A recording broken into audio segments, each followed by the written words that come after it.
It's as big as it can get. This has been in the process for quite some time, in the pipeline for quite some time. Since last October, there were expectations that the Philippines, after 6 years of Duterte presidency, a very pro-Beijing president, someone who wanted to nix the Philippines defense treaty with the United States, there was a hope that after Duterte, not only will we restore bilateral relations, but we'll further expand it. So under Marcos Jr., we may have a new golden era in bilateral relations with the United States, in the same way that Duterte wanted to have a new golden era of bilateral relations with China. Well, the US already has access to 5 sites in the Philippines. What difference do these 4 more make to Washington's ability to counter Chinese aggression in the South China Sea? Well, speaking of the 5 pre-existing ones, 2 of them will be very much frontline when it comes to the South China Sea disputes. So one is the Basa Air Base in Pampanga, which is close to the Scarborough Shoal, where the Philippines and China had a naval standoff a decade ago.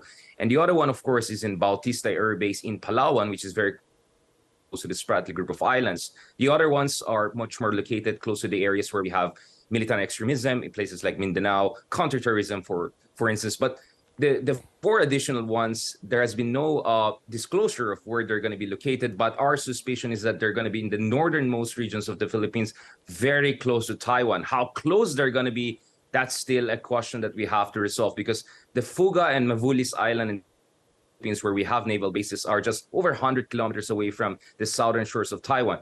In short, the Enhanced Defense Cooperation Agreement may give America presence, forward deploying presence, not only close to the South China Sea, where China's expansionism is a big issue, but also close to Taiwan, where there is a fear that an invasion of Taiwan is impending in the coming years. So all of a sudden, the Philippines is finding itself in the midst of this US-China rivalry, and very important to America's plans to deter China's aggression in the Western Pacific and in the region.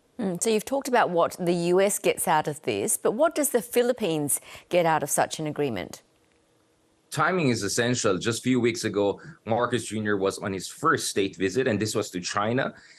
In the visit, there was huge announcements of economic deals, $22 billion, but there was absolutely no concession given by China on the South China Sea dispute. So I think President Marcos Jr. came out of that meeting and said, maybe on the economic fronts, we can get something out of our relations with China, although not much came out of Duterte's flirtation with China 6 years ago.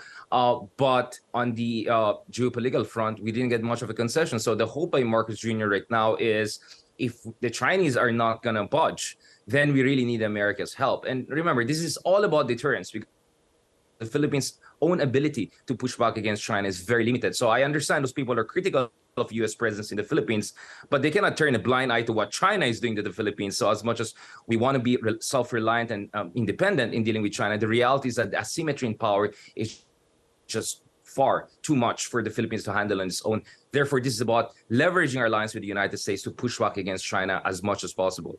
How pleased would Washington be about securing this deal, which would have been much more difficult when Rodrigo Duterte was in charge? Yeah, I mean, this is really ironic, right? I mean, it's happening under Marcos Jr., who everyone expected it to be continuation of Duterte, meaning closer to China, more hostile to the West. And this is also happening under a Democratic administration in the United States. Biden administration has said democracy promotion will be front and center in foreign policy. But clearly, when it comes to America's policy towards the Philippines, it has been realpolitik. It has been about China.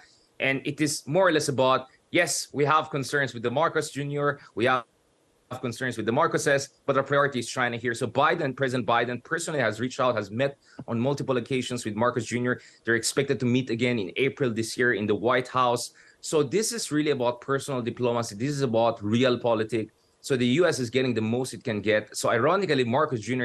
is turning out as one of the most important partners for the United States when it comes to its Indo-Pacific strategy. But how will the deal impact the Philippines' relations with China? How do you think Beijing's feeling about these developments?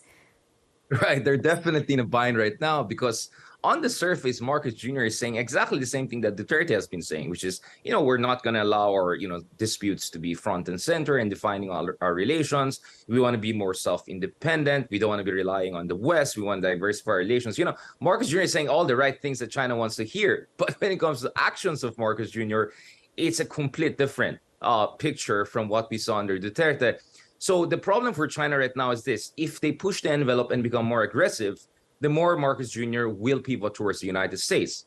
But if they don't do also anything, then what is their, what's their leverage to make Marcos much more friendly to China?